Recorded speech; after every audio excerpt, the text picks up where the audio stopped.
guys. Hello, everybody. Welcome to episode 7 of the Wright Reasons. Do you want to just read off the normal stuff while I make sure that we're live? Absolutely. So, if you are joining us here on YouTube, please go ahead and give this video a thumbs up. It goes a very, very, very long way. Yeah, it does. And comment, engage with us. We love chatting with you guys in the comments and having the discussion during, after. It's so fun. So if you're on YouTube, that's that. And if you are listening to the podcast version of this, which means you're not here live with us on YouTube or catching the recording, but you would prefer to just put us in your ears and then call it a day, if you would consider giving us a 5-star review and rating, that is essentially like giving the video a thumbs up. It tells the algorithm, hey, this person likes it. That means we can show it to other people. And that is how technology is working. Well, thanks for the PSA on technology and the super weird put us in your ears comment, but... Yeah, I know. We're good. We're live on YouTube. We're good. Awesome. We also found out yesterday that we are charting on iTunes. Oh, right. That's right. Yeah, we're charting in the United States for TV and entertainment podcasts. So that's all thanks to you. Yeah. But actually, that's why we say make sure that you give a thumbs up or you hit subscribe or you give a rating. That's why, because your actions have direct results. And if you want to have our message shared more and more and more, which I think is a good thing because we're trying to, come at The Bachelor from a really healthy understanding of sex, relationships, and mental health, keep spreading the word, keep giving reviews and ratings because it helps. Yeah, it freaking really algorithm, does. man. Thank you guys so much. Yeah.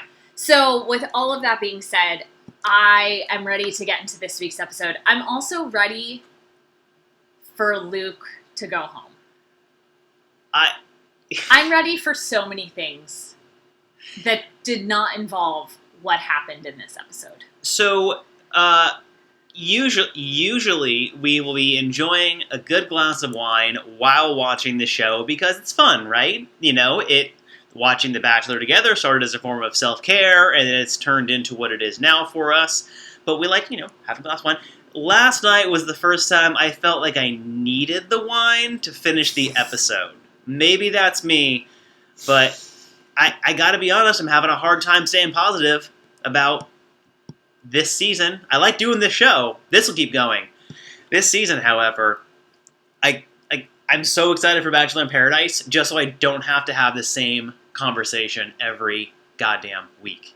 Well, and it's painful. So if we as viewers, because I know a lot of you listening share this opinion, and if you don't, tell us that too. We're not like preaching here. We want to hear, what your thoughts are too. But I think that if we're all feeling the frustration, I can imagine that being the guys who are on this season, imagine their frustration in the moment. Yeah. And then additionally, watching it back, I've been seeing so much hate towards Hannah on the internet, and it makes me very sad. Yeah. Because this has got to be torture to watch back, and to be able to see somebody completely manipulate you without realizing that it was happening in the moment, but feeling like it seems as though she felt as though she had her finger on the pulse of what was going on. Yeah. And she obviously didn't. Nope. But that's not a reason to criticize or hate on her. No. Please just send her love. Yeah. This has got to be put yourself in her shoes for a second. If I were watching myself back on this, which, let's be honest, if any of my dating history was recorded and then aired on national TV, I'd want to die. Yeah. That'd be awful. Yeah. Let alone this. Yeah. It's bad.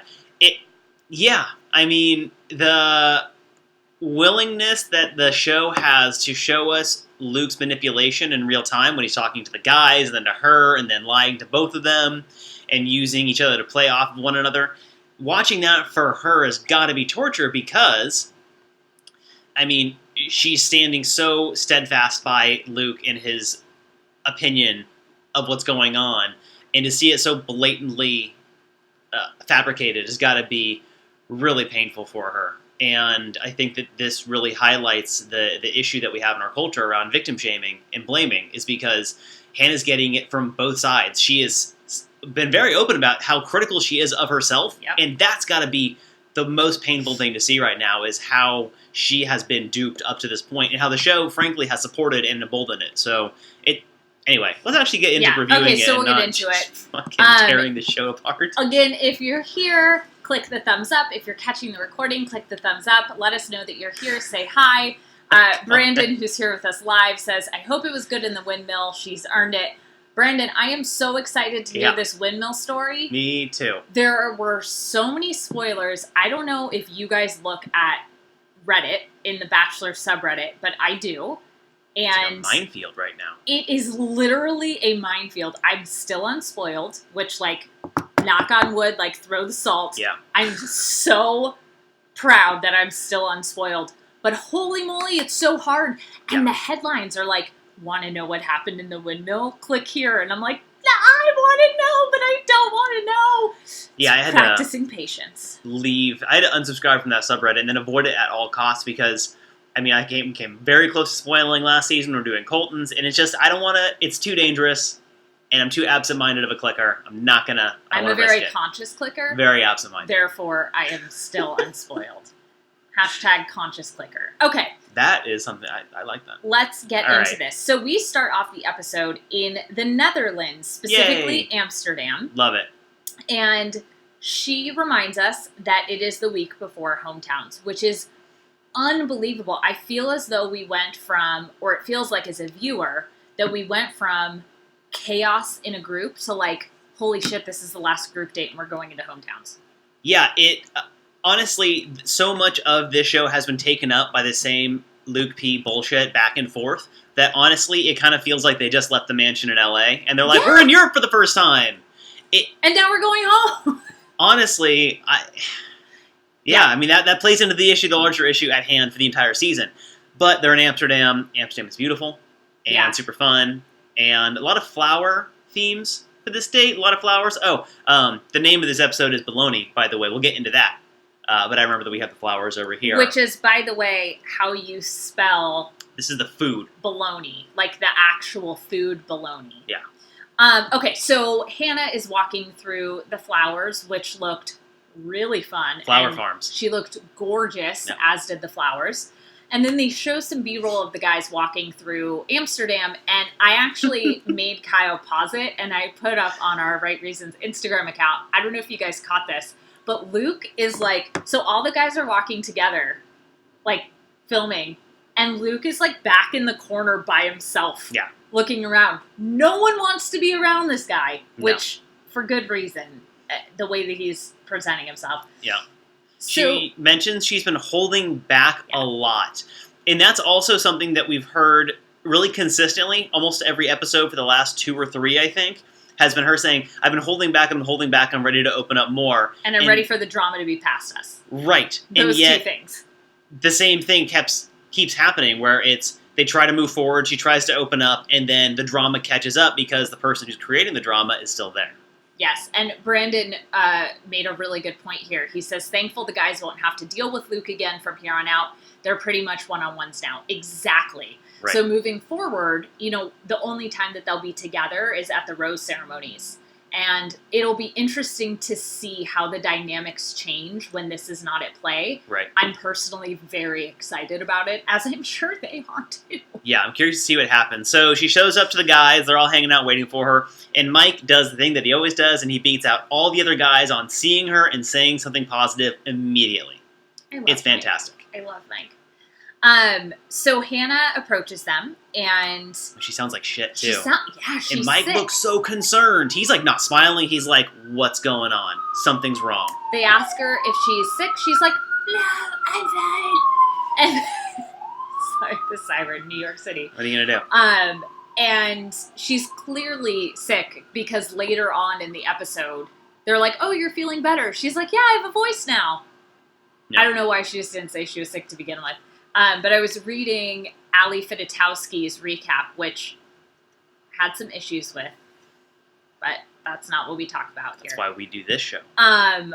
But she was saying that she was also sick during one of the dates on her season, and that she felt awful kissing the guy because she knew that the sickness was then going to go to the other men.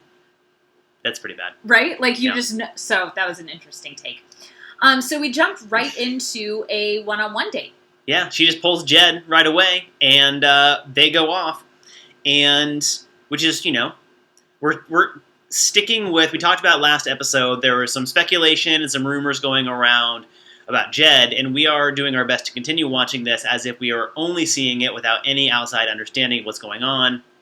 The speculation that he has a girlfriend before going on the show. Well, it's more than speculation. Well, it's a story that People magazine ran. There's a person who's backing it up. She was interviewed by Entertainment Tonight. Lauren Zima interviewed her. Right, and he has not had a chance to defend himself whatsoever, so we don't know.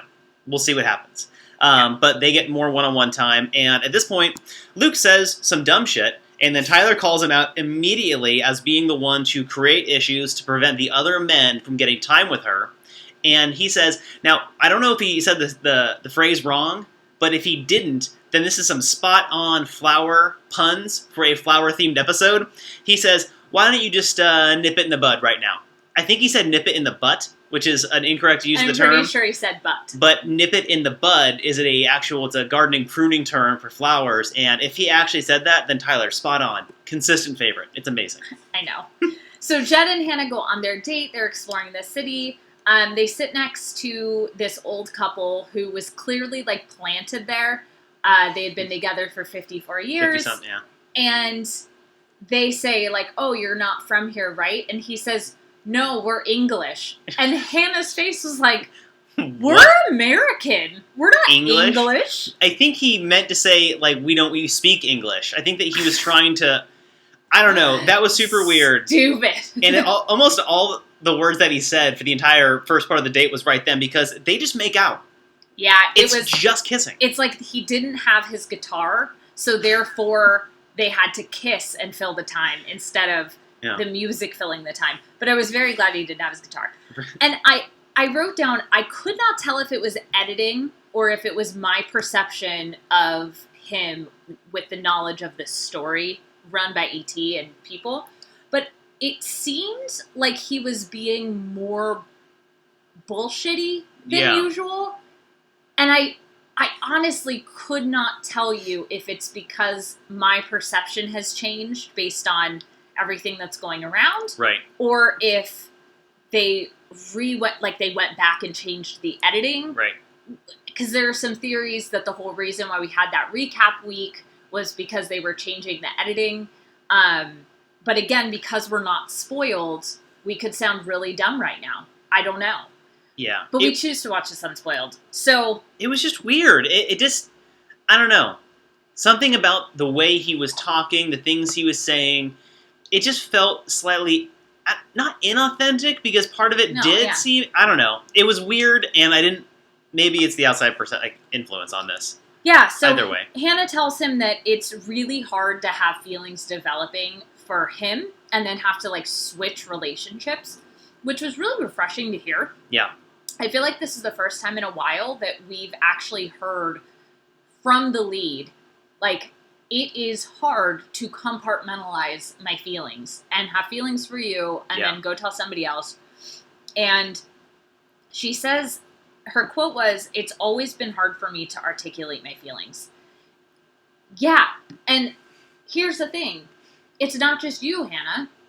We're not taught how to communicate our feelings. Right. We're not even taught how to identify our feelings or why that's useful. I was just being interviewed on a podcast before we went live here. That's why we were running a little later than normal. And she was asking me about my childhood, and I was telling her that I was told a lot by some people that I was too sensitive. And for me as a child, I interpreted that as if I express my feelings, other people are uncomfortable. That's pretty terrible to tell somebody. Right, but of course that wasn't their intention. Right.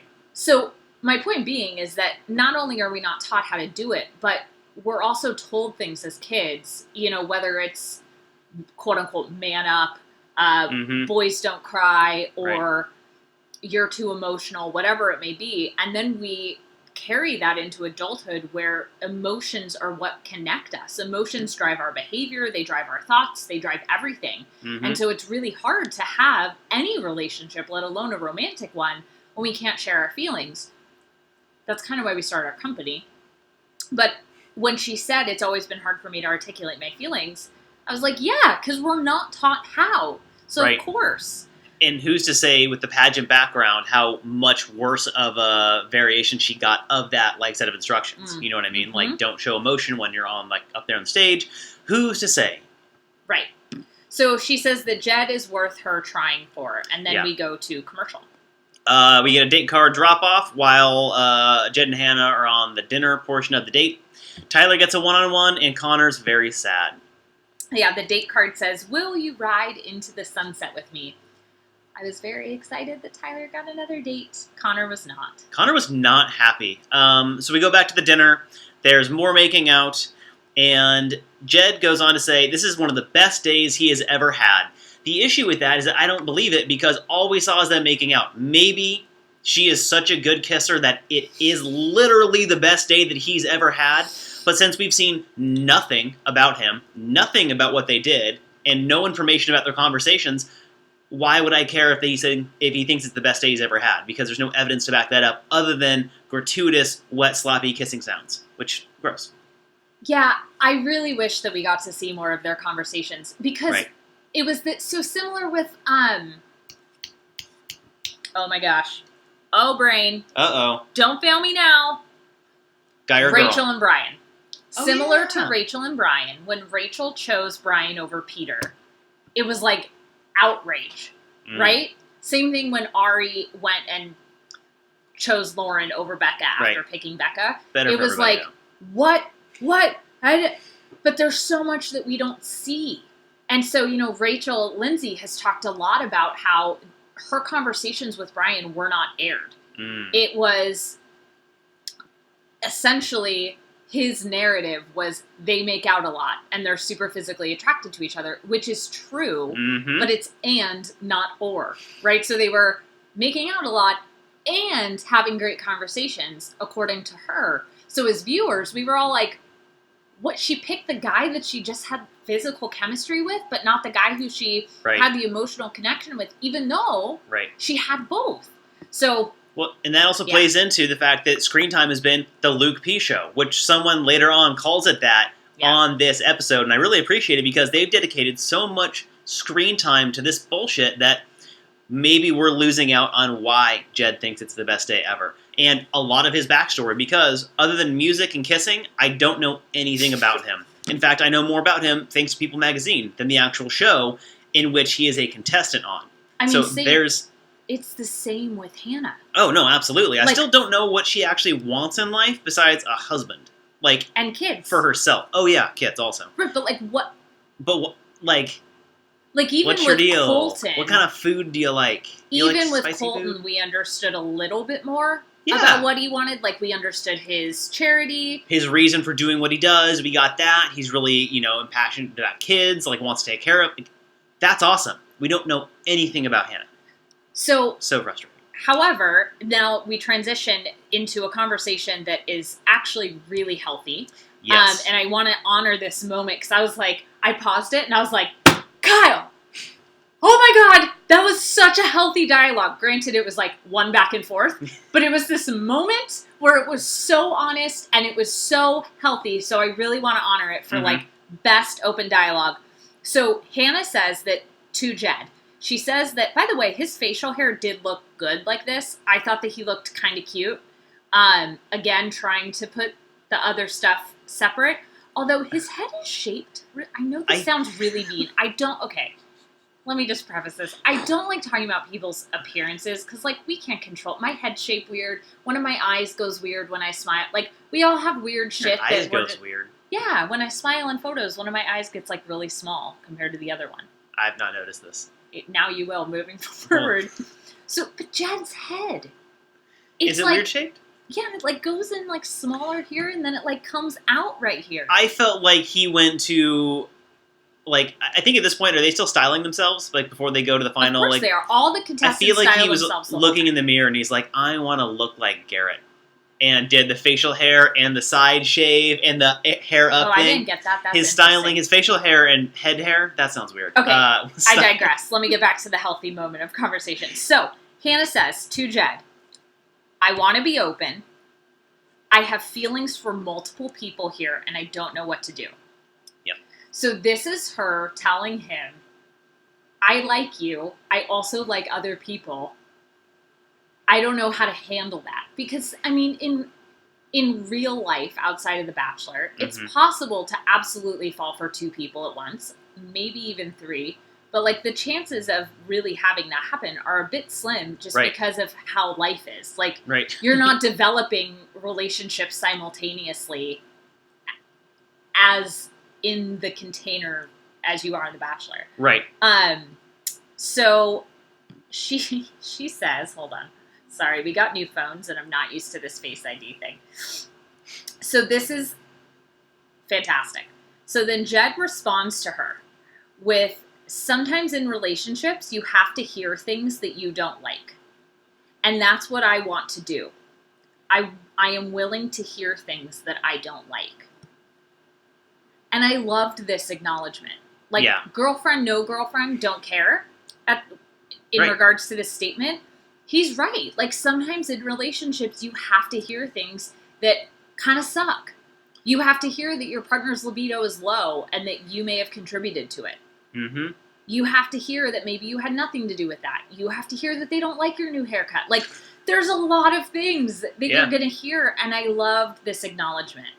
No, he does a really, really great job empathizing and offering support. And it shows that as long as you have an understanding of, like, meta emotions and you kind of get the concept of empathy, even if you're not super skilled at it because he stumbles over some of it and, like, kind of does his best, that's awesome, though, because he's putting out the effort. He's saying, hey, I want to be a supportive partner for you. I want to be there when the bad things happen, because guess what? They're gonna happen. Challenges will always be there for relationships. It's all about how you go through them when they happen. So he's there saying, hey, I'm the guy who's going to go through this shit with you no matter what it is. Yeah. That's great to see. It was really cool. Really good. Refreshing. After he says that, Hannah tells Jed that she is falling in love with him. And she says, I'm shaken inside because she's known it for a little while. And then she tells him, I don't know how this is going to end for me. Like, I don't know how this journey is going to end, but this is how I feel right now. And right now feels really good. Yeah. So this whole exchange was so honest. Yeah. She's like, I don't know if I'm going to pick you in the end, but right now, I know I'm falling for you. Yeah. And I'm not going to tell you that you're the one or that I'm going to definitely pick you because I have no idea. Right. And she was so afraid to tell him that and then have it come back later and him be like, but you told me you were falling in love with me and then you didn't. So she she was so honest. So I really appreciated the honesty between both of them. He gets a rose. Now this is interesting. Wait, her being dressed as a rose and giving him the rose? No. What's interesting? So, if he had this girlfriend, okay, did his family know that he was leaving a girl behind to go on the show for his music career or not? Because he seems excited to introduce her to the family. Yeah. I'm very curious to see what happens, because... Right? What do you guys think? Either he has some sort of, like, hidden contingency plan for this, with the family being like, hey, so I'm going on for the music, I know there's this girl over here, but if I come back with another girl, you gotta play it up like there's nothing going on. And I don't believe that he's that good of a liar, and I don't think that any members of, like, extended family are going to be that good at keeping up a false story for that long. So I'm very curious to see what's going to happen, because if what entertainment and what Lauren Zima and people and all this are saying is true, that's going to be a messy as fuck hometown date, right? Like, that's going to be, like, what if the girl comes to confront them while they're there? That's happened in the Bachelor franchise before. I don't know about at that level. Maybe correct me if I'm wrong there. But at other stages of the show, exes have just walked on camera. I mean, obviously an agreement from the producers, but it still happened. In Ari's season, Becca's ex came at the very end. God about that. I think that's like the latest. That's bad. I was remembering it was a season before Becca. I think it was the Bachelorette before Becca's. Someone's ex-girlfriend like showed up, or like current girlfriend showed up. It was. They're playing basketball. That's Rachel Lindsay's season. It was Damari. See, I paid attention back there. And Rachel didn't think that I was paying attention, but I was. Yeah. So we have a viewer here that says they knew he was going on the show. He talked about it with them, so I'm sure. So that's what's interesting is, like, do they know? Like, they knew he was going on the show. Did they know that he was dating somebody and that was his plan, if that's true? I'm very curious about the whole thing. Well, and if they didn't know, and then all of a sudden this article's coming out from people, and he comes back with Hannah, and they're like, dude, did you see this? No, because that was filmed long before the people thing just came out. That's right. I always separate the two. I always forget the show's not filmed live. I think I wanted to, because I really like watching like the live reality shows where it's like MasterChef, like kind of watch as it progresses, but fair enough. All right. And yes, that's correct. Just because something has happened before does not mean that it will happen all the time. Right. Curious to see what's going to happen, though, with the family. Especially, I'm going to be watching that one more carefully than anything else. Yes. So I'm very interested. They're happy. Yeah, teas and tears. They're super happy. More kissing. Then kissing on a boat. Kissing on a bridge. It's pretty much the only thing we see with Jed is music or kissing. We saw the most dialogue out of his mouth in this episode, not directed at Luke P. That's true. So commercial, we come back. It's her one-on-one with Tyler, and Tyler so charmingly says to the camera, if I get a rose, I'm bringing her to mama. This date encapsulates why I think Tyler is so popular within the Bachelor franchise, is that he is awkward and like dopey about it, but very honest at the exact same time. He's super nervous around horses, which is not something that I would have guessed. And we find out that he had like maybe a traumatic childhood horse experience at a birthday party. So this was like the date of producers fucking with Tyler. Yeah, I don't know what he did to them, or... Why did they give him horses and pickled herring? Right, like, I know they had Garrett jump out of do the bungee jumping thing when he's afraid of heights, but this is like a new level. Like a new level of torture. I was like... The bungee jump thing can't, like, kick you if it's upset, or, like, senses that you're nervous. Like, horses are pretty... Okay, is it me? Because he's a tall dude. The horses seemed much larger than regular horses, right? Maybe it's me. I don't know enough about horses. I don't know enough about horses, but they seemed large. If you know about horses and you're listening or watching this, can you let us know? Did the horses seem bigger than normal? It seemed like they were larger than normal. And then pickled herring is fine, I think, when you have like small bite-sized pieces of it, like when you get it in a deli, but they gave him like half a fish. Like, that's disgusting. And it's cold. Oh, man. He definitely almost threw up. Oh, yeah.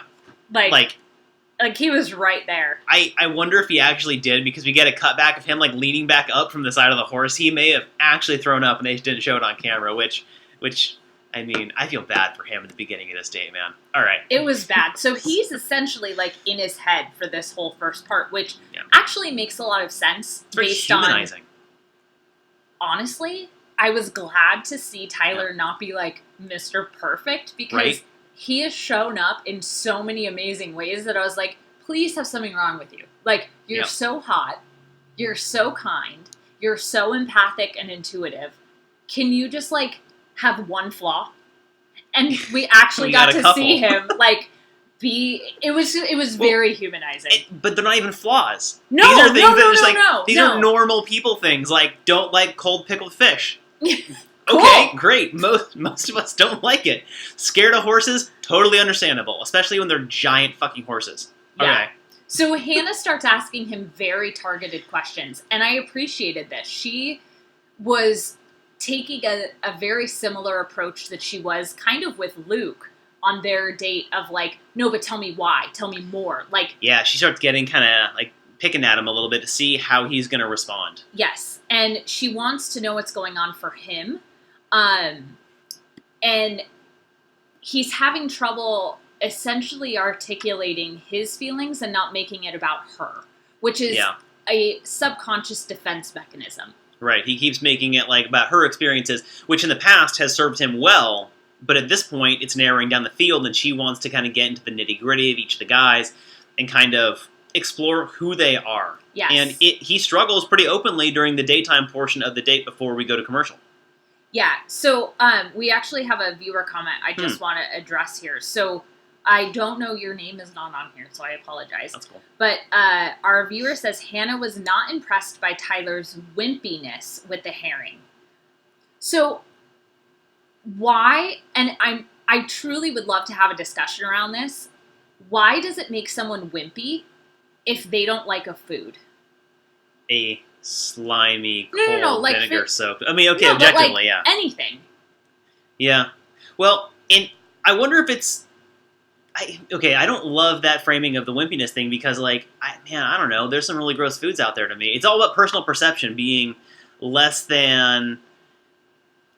I don't know. So, is there no strength in eating something that you find personally disgusting? Like, for example, you know what uni is? It's sea urchin. Oh. It's this little... right there. There's the reaction. I tried to eat it one time, and I almost threw up at the table at Nobu in Las Vegas. You. Rachel did, and I was like, nah, I can eat anything. I'm a strong dude. Total thought process going into it. It hits my mouth. I almost threw up. I can't even talk about it that much. It was so gross, and I was trying to hold back vomit at the table because everyone has personal perceptions, right? It's texture-based, it's flavor-based, it's a combination of the two, and then it's the implication. I'm eating this weird, like, spiky ball on the ocean floor's tongue. That's what that is, by the way. That's disgusting, I don't right? want to talk about it anymore. So that's it. It's all about personal perception. And if someone is viewed as weaker or stronger around a personal perception or a traumatic experience, like Tyler shared that he had with horses as a kid, if that's some sort of measuring stick for his worthiness as a partner or a man, that's super unfair. Yeah. Because... Well, and that's what our other viewer here says. I'm hoping you guys address Hannah telling Tyler he needs to man up. I thought it was so not okay. We hate this expression, and we don't use, both of us, I'm sorry, I'm like speaking for you. That's cool. We just talked about it enough. I feel like I can on this one thing. Yeah, go for it. The expression man up is not only disrespectful to men, but also to women. It is disrespectful across the board, no matter what gender.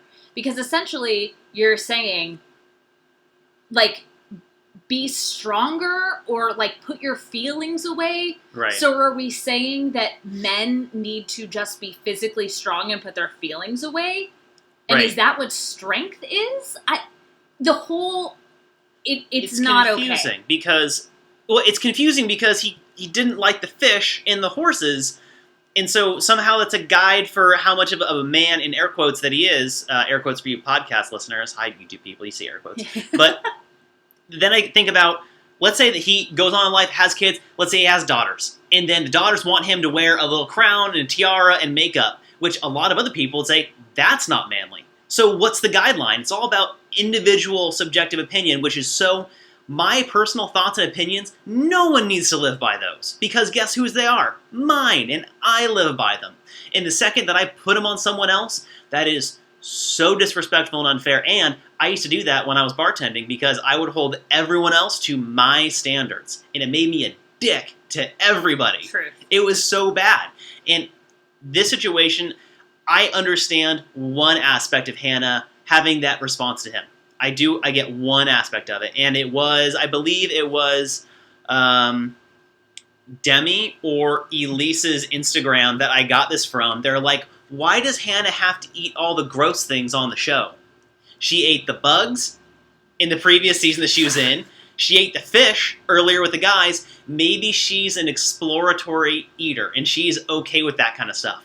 Which is fine if that's the case. And then she can be teasing to him, being like, well, I can eat all this stuff. That's a healthy tease, and that can be fun. The man up part is different. That's very fair. And that's where I think it could be okay for her to give him teasing around that. However, the way in which it was done, not great, because I don't know what would you even respond to that with? Like, I'm sorry that I can't eat a disgusting thing for you. Right. And like, it's not Fear Factor, it's The Bachelor. Jesus. It's true. It also comes back to what we're attracted to, and we can say, like, I'm attracted to more traditional, like, buff, more like the masculine of Stereotype. what we're brought up around, like the Gaston type masculine. It's not a good type of masculine. No, but like that's that Right. extreme. We can be attracted to what we're attracted to, but we don't need to project that and make not being that a bad thing. Right. And somebody's pointing out in the chat here that, you know, Tyler does the charity work for kids with his food tours, which cool. we've all been seeing, the ABC food tours. And he eats a lot of different things. So, like, yeah, maybe pickled fish isn't one of the things he likes. How does that make him less of a man, in Right. air quotes? Does he have a penis? Does he identify as a man? That's kinda... I was going to say, it's, like, not even about... Right, that's pretty much Yeah. what... Anyway, so also something else happens in the show, and I want to throw shade really quickly at ABC and Chris Harrison, because they always do this thing every season. Tonight, you'll see something you've never seen before on The Bachelorette. I saw something that I've never seen before, and they didn't call any attention to it, and I'm frankly annoyed. What? I saw one of the contestants pay actual money for actual goods and services. On the show, you always see someone, they go to a whiskey tasting, and they're like, here's this whiskey, it's on the house, here's this cheese, here's this whatever, here's this fish. Like, eat this, asshole. But I saw Tyler pay euros for ice cream to a dude, and I don't think it was actually part of the show. I don't think it was supposed to happen. But he's like trying to hand him money, because when have they paid for anything? They surely didn't pay for the Halo top. They didn't exchange money on any other time. I've never seen money He does on the horse. actually exchanged for what it is. For whatever they're getting, there's never money exchanged. And I saw him exchange money for it, and I found that very interesting. That's hilarious. I wonder what... I'm just... Attention to detail. I also want to clarify one thing, because a comment just popped up. So, we're not at all bashing Hannah. No. What we're frustrated about with the man up comments, that's society. Oh, yeah. Like... This is a symptom of a larger issue. Correct. Absolutely. So in no way are we bashing Hannah. We actually, I think that Hannah is incredible, and from all of the things that she has been through, where she grew up, the how she grew up, everything, she is incredibly strong and wonderful. And I disagree with the comment that was here about her being attracted to liars and manipulators. I disagree with that. I think that when you're being...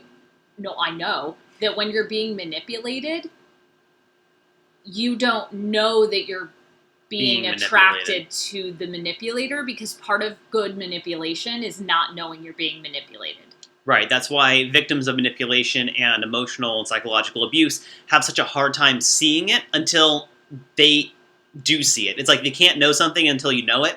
That switch is incredibly difficult, and that's why I think a lot of the men are suffering on this season, because they aren't able to say that to her. They're seeing both sides, and yet she's not seeing it, which is adding to their frustration around the whole situation. Totally. And Caden, don't be sorry. Oh, yeah. We knew it wasn't directed at us. We just wanted to clarify in general. Oh, yeah, absolutely. There's so much Hannah bashing going on. And if anything, Hannah's the only person in this position who could tease Tyler about the fish thing. Right, because she ate it. So many, and she ate like eyeballs and bugs and like all these other things. So it's totally cool to tease. Yeah. There's nothing wrong with that. Just the if phrase, I was on this date, she'd be giving me so much shit because I wouldn't have done it. Yeah, the phrase "man up" is the part that we have the issue with. Yeah, like, what do? You pull your dick out and then you eat the fish? I'm confused as to what the man up situation here is. Like, do I remind everyone that I am physiologically a man and then I eat the fish?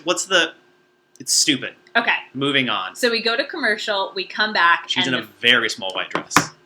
The first thing I wrote down is, whoa, Hannah's dress is so hot. Oh, yeah, I wrote very similar. I wrote down. It is stunning. What? Yeah. I'm like, are they in Vegas or Amsterdam? I mean, anyway. Wow. When in Amsterdam? Stunning. Yeah. Okay. So Hannah says to Tyler, essentially, that she wants the dirty and the raw. Yeah, she doesn't just want the good shit. Which, again, let's remember that if Hannah was just attracted to the traditional, like, quote-unquote manly, she would not want to know the emotional workings. Because that traditional archetype of masculinity does not have emotions in it. Mm-hmm. She's attracted to men who can express their feelings. So to hear people say, like, oh, well, she's just attracted to Luke because he's that traditional... Clearly not. Because otherwise she wouldn't want to hear, Right. she wouldn't need him to open up to build a relationship. Right.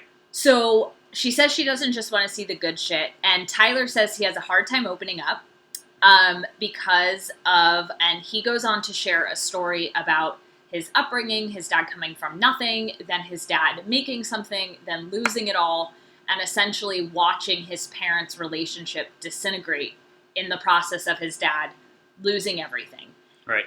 And he says, I started stuffing my feelings. And he shares that his biggest fear is a failed marriage. I mean, he went from not accessing his emotions to just pouring them out. And it was really, really beautiful to watch. Yeah.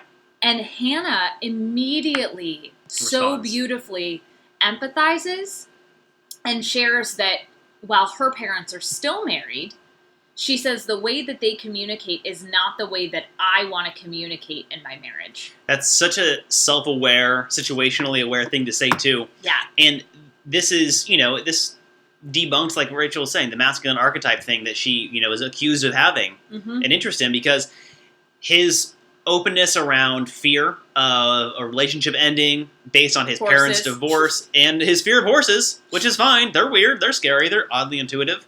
They are very intuitive. And a big weird eye. They just stare at you, Off and the side. you feel that they're staring. Yeah, they do the side thing. Remember when we were horses. in the taxi and the horse carriage was next to us? The stereotype of New Yorkers that they're brash, they walk wherever they want, they're pushy, they'll just kind of go right down the middle of the road, they'll jaywalk, whatever. We saw a New York horse act like the stereotype of New Yorkers. It was one of the horse carriages, this is Hell's Kitchen, and it's cutting people off in traffic, the guy's not signaling, It's like the horse swerving. is just... Oh yeah, the horse was like swerving. passing people on the sidewalk. It was something else, man. Well, and then we got stopped at a stoplight with it, and I look out the window of the taxi, horse and this is like- horse is just like side-eyeing me. The horse is like annoyed at traffic too. It's like, ugh, I gotta get to the park by 5. This is ridiculous. You guys are going so slow really and fun. traffic and the Anyway, so this is the value of showing your fears and honest emotions to someone that you're romantically interested in. Because as Hannah earlier on in the conversation shares, when you hear things about each other that are hard and scary, you get to understand each other more and you grow closer together. It wasn't exactly what she said, but that was the intention behind it. And that's the truth. It's the value of being open and honest and vulnerable. That's why, again, like we mentioned earlier, using my own metrics for what, is manly, the manliest thing that I've done is be able to cry in front of Rachel because society has told me that's weakness.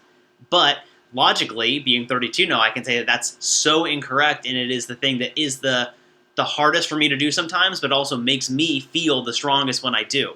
And that's the value of showing the emotions to your partner, and Tyler's doing an incredible job of that because it's evident how difficult that conversation was for him, and she's all about it. Yeah, it was really cool. He said, I failed a lot in life, but I'm thankful for my fails. Yeah. I'm here with you today because of it. He wants to get down on one knee for her at some point. And I said, it's nice to see such a hot guy share his vulnerabilities and feelings. Yeah. And then I put, see people, this is why emotions are so powerful. Yeah. And really yeah, interesting.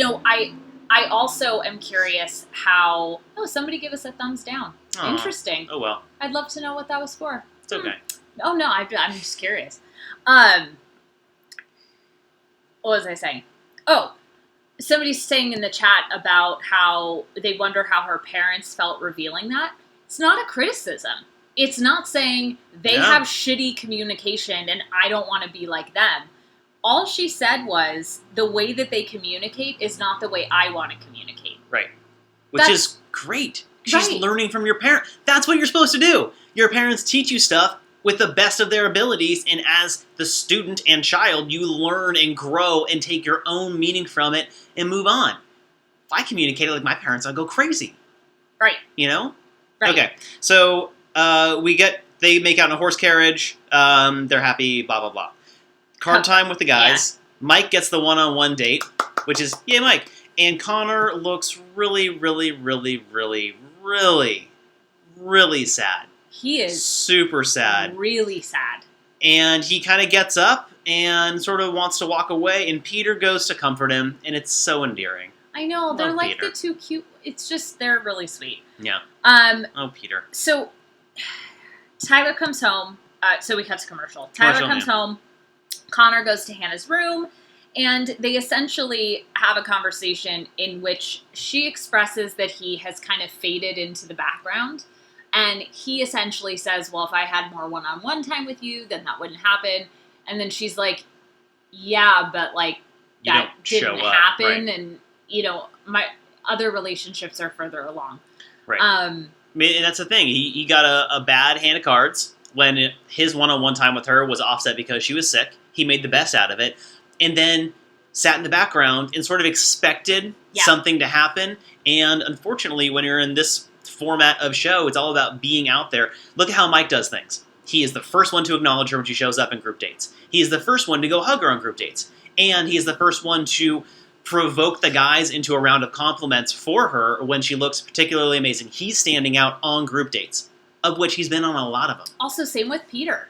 He didn't have a one-on-one until last week. Yeah. So it's like, it was interesting. It was very obvious that he was going to go home. Then, he did the thing that usually gets you sent home. Didn't get Jed sent home, but where you go to the person's room and you're like, hey, I just wanted to have more time. And they're like, all right, bye. Well, we talked about this before. It only gets you sent home if the lead doesn't like you. Right. If the lead likes you, that pushes the relationship forward. Maybe if he had showed up with a guitar or something. No, it was too late. Made some music. It was too late. Right. So then that Connor going home makes the group date be only 3 people: Garrett, Luke, and Peter. Mike shares some amazing empathy when they see his backpack or his bag get taken away. Mike nails it. He says, I couldn't care less if he's going home, but as an individual, I can see how this situation and the result of what happened is really, really sad. And it's great because he's like, this is still a competition. I'm technically winning more now, but I can see how his situation is a real bummer for him, and that sucks for him. And I focus on that just for a second because it plays into something else that happens later in the episode. So we go to commercial, and we cut back, and it is Mike's one-on-one date.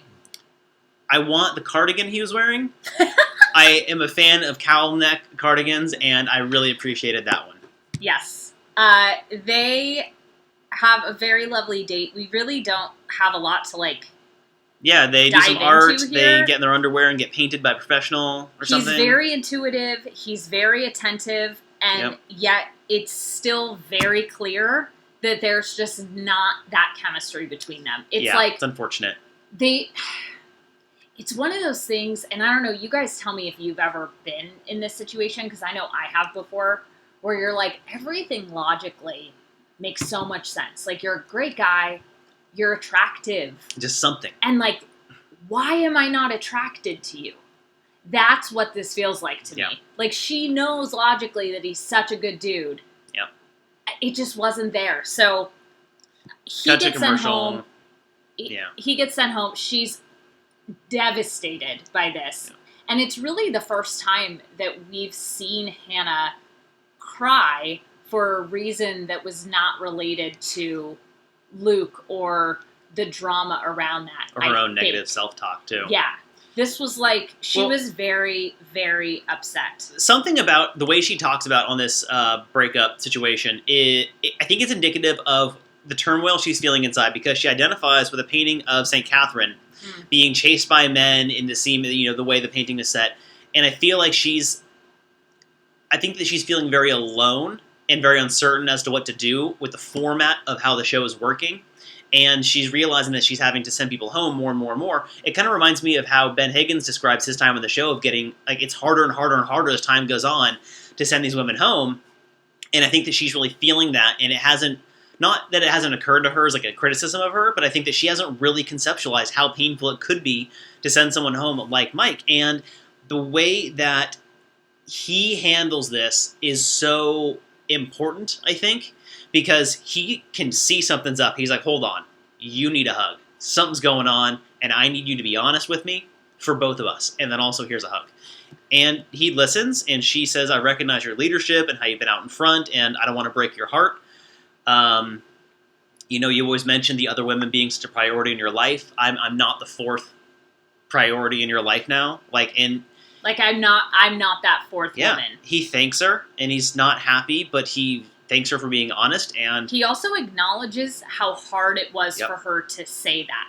Yep. And that was so, I don't think I've ever had a breakup that was that sweet in response. Yeah, and she feels that, I think that she really feels the impact of her decision, but knows it's the right one. I think that she hasn't had to. I mean, who's to say? I mean, even if someone has had to make these types of decisions a lot before in life, it's never easy, especially on camera and especially with the format of the show.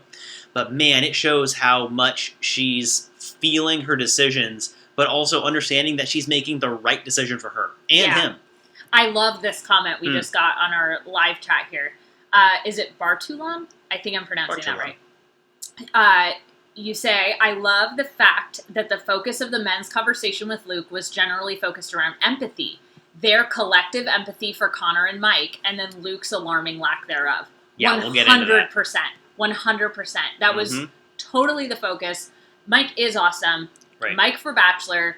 I'm all about it. Right. He never blames her. He never criticizes her actions. He is just sad at the circumstances going home. Yes, Mike for Bachelor. Well, and to me, so when he's in the car, right on his way out, he says, it was like putting a dagger in my heart, pulling it out, and then stepping on it. And I wrote down, he's devastated, but he didn't take it out on her. And that is emotional maturity. Yep. He is so hurt and so bummed, but not one time did he aim that disappointment as anger at her. Or ask, why? Or circle back and come back and say, well, I know you sent me home, but like, do you really mean it? Can I please stay? Right. That's maturity. Like, this guy is so phenomenal. I love Mike. Yeah. Mike all day. Yeah, Mike. So they see the bag. Luke reminds us that he's a douchebag. Tyler makes fun of him. The guys all remind Luke that they can't stand him. Even Peter. Even Peter is like, hey, man, you're really causing problems for everybody, and I don't like it. And, I mean, if Peter doesn't like you, maybe that's like an indication of your life.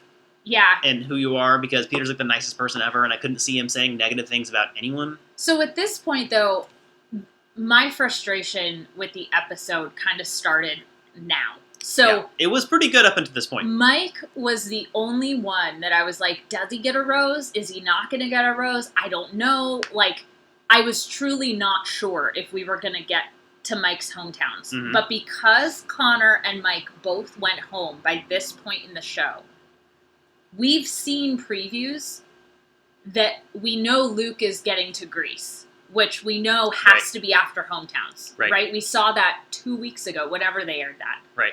So knowing that Luke was going to get through, we knew Peter was going to go through. Of course. So the whole last part of the episode had no suspense or mystery to it. It was just drama for drama's sake. Right. It's like seeing a crashed car and then wondering, I wonder what led up to this car crashing, but all I know is that it's a wreck. Right, you know and then I mean? We like had to watch the car. So, it was just, I just found it, frankly, like, unnecessary. And it's the same shit. It's right. Garrett saying, hey, Luke, don't backstab us, and then turns to Peter and says he's going to backstab us, and Luke says, I'm not going to backstab you, and then proceeds to backstab. Here's the issue that I have, though. After this commercial, group date, it's group date time. Hannah's going out of her way to deflect the guy's comments about Luke. She is openly defending Luke to the other men because she has been emotionally manipulated into the situation. This is the thing with abuse, right? One of the things that abusers try to do is to isolate their victims. Don't talk to your friends about me. Don't talk to your family about me. Don't talk to them at all anymore. Your friends are lying. I'm the only one that's here for you. I'm the only one that supports you. It's shrinking their world so that you are the only person that can control that, right? And as the show's format has continued, it has emboldened and allowed Luke to be more and more and more effective at manipulating Hannah. The producers have enabled it, so has Chris Harrison. The show has, because there are less and less people as the show goes on to actually say anything to Luke. And that's my fear going forward from this, because her world is shrinking, and he is the person who's now being attacked by everyone, and she just doesn't know why. Her words later on in this episode, as she just can't fathom why everyone keeps telling her the same thing, and yet Luke is somehow still the only person who's telling the truth. Air quotes. Yeah. So, it's bad. Just a response to 2 comments live. Derek, I agree with you. It was very predictable. It was like, clearly Garrett's going to go home. so let's just watch how it happens. Right. And then it just felt like watching reruns of past episodes of the season, because it was the same back and forth and the same dialogue over and over again. And in terms of this comment that says that Mike is not articulate enough to be the Bachelor, I disagree. Mike is incredibly articulate, and if they put Luke as the Bachelor, I mean, that I don't even have words. There would not be a Right Reasons season for Luke.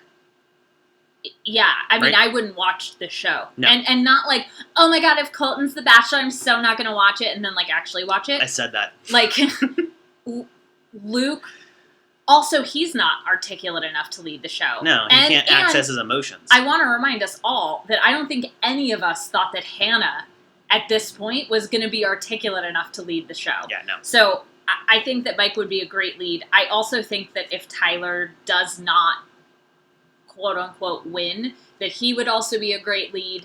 Or maybe Peter, but I would love to see Mike. Also, like, it's about time we have a man of color in the lead role. Yeah, so, absolutely. It's time, and Mike's the perfect person. Yeah, I think. So, okay. I can talk about some highlights from the train wreck that we know how it's going to end. I liked Peter and Garrett. So Luke immediately takes Hannah away, and Peter and Garrett are like, hey man, what if we just took the roses and left? Like, what if we just took them? Like, I appreciate, and so that's the thing that I always come back to, is the camaraderie between the guys that aren't Luke is amazing. They're all so happy for each other when someone comes back with a rose. They want to hear about the date. They're supportive about what they're wearing. Tyler got a bunch of compliments from the guys about a purple suit. Like, they are friends that are competing for something that they want to do, to be with, to be around. And yet there's no animosity, because why would there be? Because who cares? She asked for them to do their own thing and to kind of stay away from each other, and they're doing that. They're just being friends. And it shows so much about who Luke is that creates the issue here. All right. So something about defending Luke. This was the biggest thing that I just want to address during this date, and then we can literally skip to the end because the rest is like pointless to go through. So after Luke and Hannah talk, Luke comes back and Garrett and Luke are talking. Oh, yeah. And Luke tells Garrett that Hannah asked him about the guys and that's why he brought them up. Now, I turned to Kyle in this moment and said, wait, Kyle, Hannah didn't ask Luke, right? And he's like, no. And I even questioned myself in this moment. And I was like, did Hannah? We rewound. So we rewound the show and watched we recorded the whole beginning, especially with Luke. And this is how you know, you guys, this is how you know that somebody is lying or gaslighting, is you start to be like, wait, what did they say? Did they say that? Like, did they? So we rewound. He does not, or she does not ask him. He says, you know me, I hate talking about the other guys.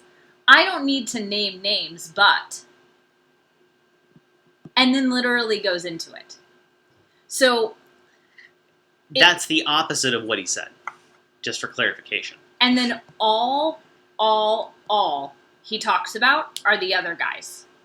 And then he says, to me, that shocks the hell out of me for you. He's so... Okay. It's bad. So Garrett goes to have time with Hannah, and kudos where kudos is due. He does not bring up Luke. She does. Mm-hmm. And he gets frustrated. He's frustrated that he's coming up again, which I get. Again, with the alleged social media stuff about Garrett, like, don't love the guy from what I understand outside. We may share very different views. That's fine. But he did handle this situation pretty well. Right. Until he gets back. Well, and the thing is that, last episode, Luke P just couldn't stop saying, stay in your lanes, and now he's doing the exact opposite of this. And I can only imagine, from Hannah's perspective, seeing this on TV, has got to be pretty frustrating. Unless, I don't know how she can see this and not be like, well, I asked for this, he said it a lot, and now is doing the exact opposite. Yeah. It's bad. So, then Garrett and Luke have a dick measuring contest. Garrett handles it better, in my opinion. There's some baloney throwing, name of the episode.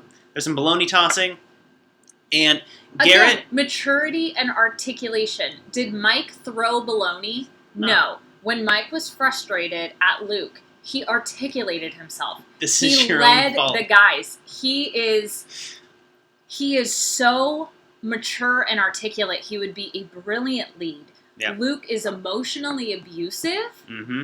And if they put him as the lead... Oh, a comment just popped up about this. Yep. It's not drama. Exactly, Caden. It's not drama. It's dangerous. It's dangerous behavior. There is a difference between creating drama for reality TV, which we all know happens on the show, and it's fun to laugh at and poke at. Luke crosses a line. And we see this show up immediately after the scene, too. So Garrett is really, really angry at Luke. And he does a very good job not being physically confrontational with him. Except for the pointing. Well, he's trying to crack Luke's, calmness. It's childish, but he does it. He does these double finger guns, and Luke says, I'm tired. This part made me laugh out loud. Luke says, I'm tired of seeing that fake smirk on your face. And Garrett just smiles and goes, this is a real smirk, my friend. That made me laugh quite a bit. He seems to have figured out that he's probably not going to stay on the show and is going to crack Luke as best as he can, and he succeeds. He does. Luke freaks out. He cracks. He stands up. He starts yelling at him, and he tosses baloney, like the name of the episode, onto Garrett's lap. And Garrett stands up and says, I'm going to put this back, and does that. And in that moment, had he not handled it as well as he did, that could easily have become a physical altercation, so kudos to Garrett for not playing into what Luke was trying to bait him into.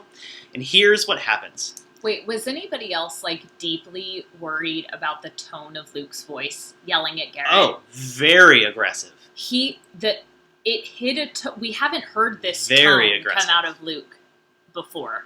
Yeah. It was very aggressive. Yeah. So, this is what happens.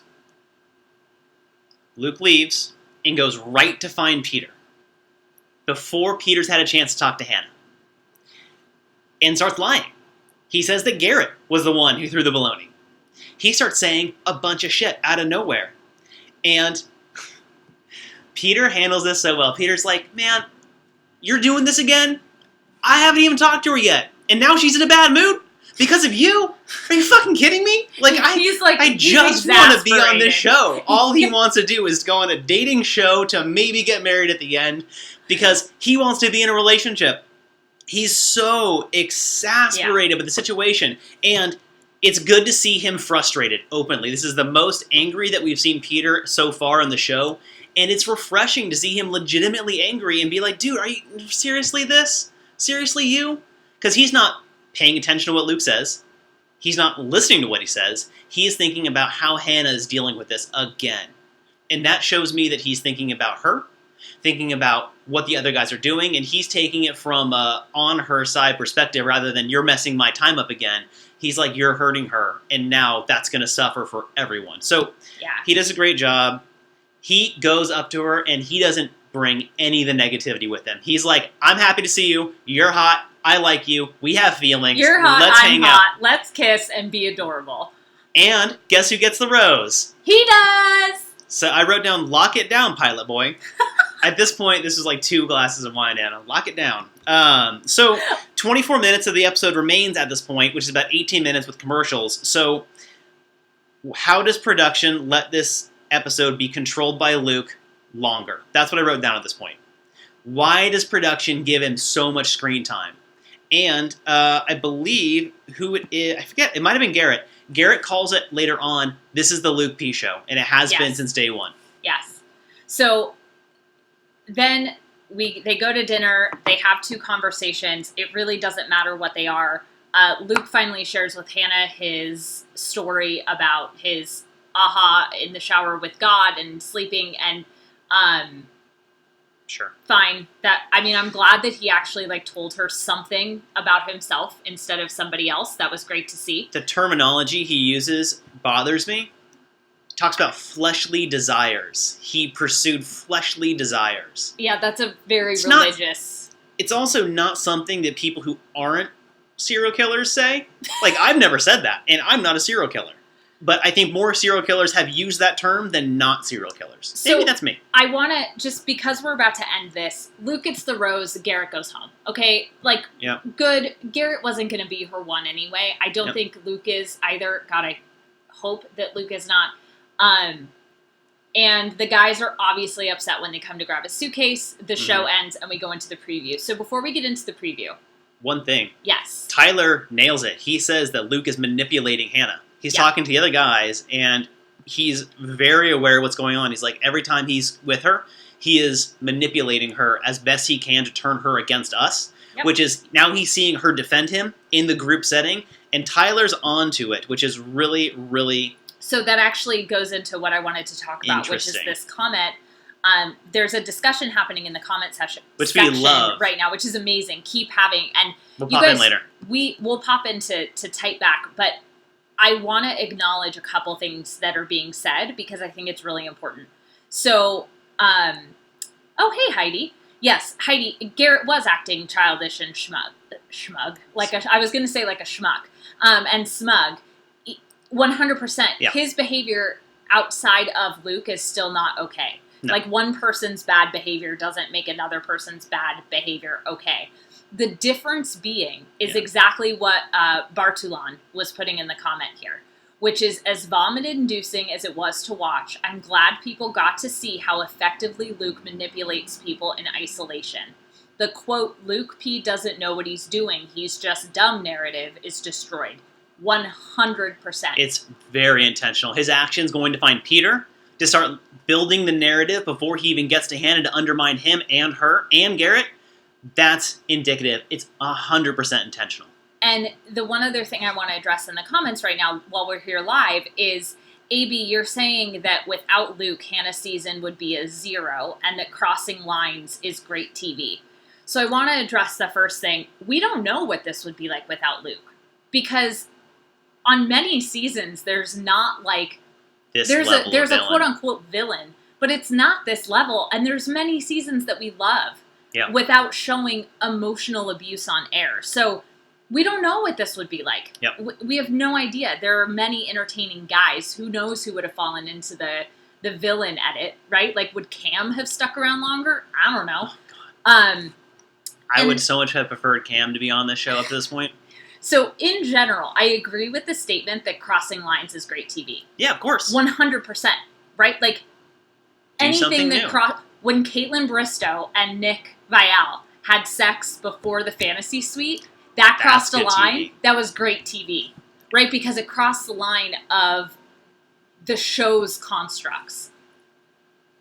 Where the line is for Luke, and the line that is being crossed with Luke is not a great TV line. It's a psychological, physical, and emotional safety line. Yeah. And when people found out that Lincoln on Becca's season was in the middle of a trial for assault and was let on the show, the comments around it were, how dare production allow someone in the room with her who could hurt her? And yet, Luke is hurting her every single moment that they're together. He is planting seeds, he's manipulating, and now, like Caden was saying, is it Caden? Yes. Yeah, Caden was saying, Bartulan was saying, he does know what he's doing. He 100% knows, and we watched this happen in this episode. We watched him speak. He told Hannah one thing. Then he went and he told Garrett another thing. Then, when that didn't go as he wanted, he went and found Peter and told him a different version to try to manipulate him. Additionally, his response to not getting his way with Garrett was pure anger. Almost uncontrollable anger leading up to a physical interaction in which he threw food on someone. If you don't see the warning signs for further abuse here, that's an issue. Because he's writing a story that leads very, very well one direction. And it's not healthy for anyone to really... Well, it's healthy for people to be aware of. Right. It's not healthy for Hannah. It's not healthy for the show.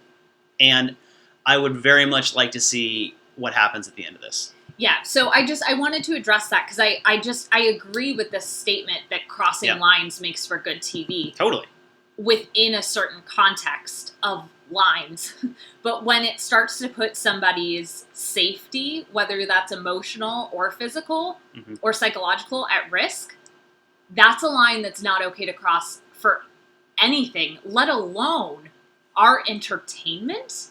Yeah. Like, Garrett actually nails it on the van ride home. He says, Luke is going to say whatever Hannah wants to hear for the rest of her life, and I'm worried about what's going to happen. Yep.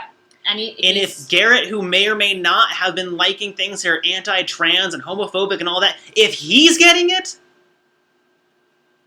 kind of the problem. Yeah. Right? Totally. And thanks, AB. I appreciate that, and we respect your points, too. And that, in the comment section, is the purpose of this show, is to have the discussion, to examine the dialogue, and not everyone is right or wrong, and it's something to be discussed. There's no correct here, except for the fact that Luke's a piece of shit who's abusive. That's the correct. I mean, okay, I would say it differently, but yeah. How would you say it? I don't want to call him a piece of shit. We don't know his background. We don't know anything about outside of the show. What I will say is that on the TV show, he is demonstrating behavior that is categorized as emotional abuse. Yes. Based on the information I have sourced about him, I have come to my own internal summary that he's a piece of shit. That is Kyle's. That's the difference. So that's the difference between like how but this is why it's great to talk about it, right? We all have different things. Yeah. Okay, so the preview for next week, there's some prayer with Luke. We see Tyler's house in Jupiter. Tyler says he's in love. Peter says he's in love. We hopefully get Tyler's hot-ass massage date. I'm so excited for Something about windmill sex. I'm looking forward to that. I'm sweating right now thinking about Tyler's massage date. I wrote down that based on upcoming next and the sex conversation that Hannah and Luke have, I did write down he's a domineering asshole around sex. It doesn't matter what age you are when you have sex, be it in college, be it 18, be it 24, be it 50 years old. If you're single, do whatever you want with your body. Doesn't matter. And you can't use your personal perspective on something to judge someone else's thing. Something Luke really has a hard time understanding. Hopefully she sets him straight. Hopefully sends his ass home. Hopefully he stays home like she's asked him to do already.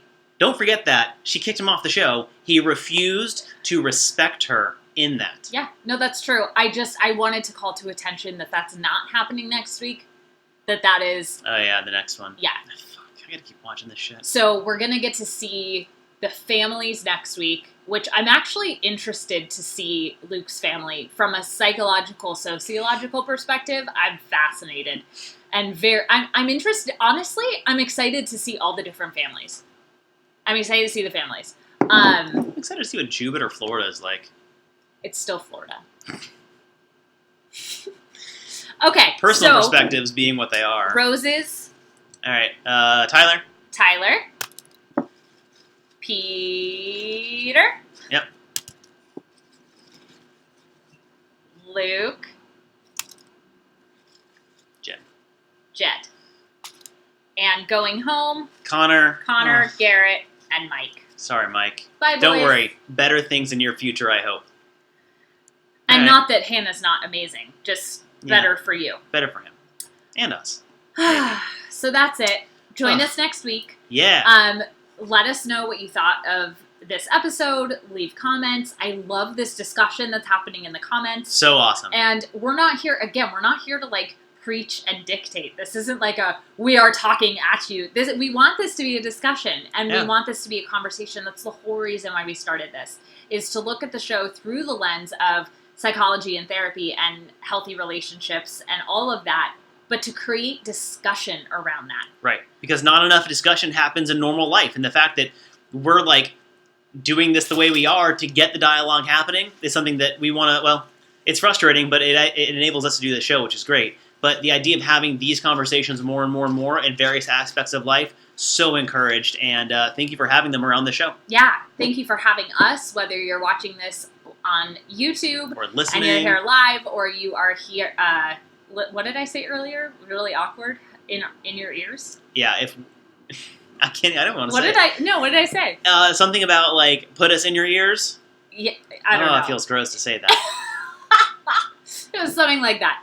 So, if you're on YouTube, don't forget to give this video a thumbs up. It helps other people find it. Leave a comment. Let us know your thoughts about the episode. And if you're if you're listening to this as a podcast, please give us a rating. If you're on iTunes, it's a 5-star and written review. It helps so much. It's true. I cannot even express. So thank you guys so much. We had so many of you here live with us today. Love it. So grateful. And we'll see you next week to talk about some families. Bye-bye. Bye.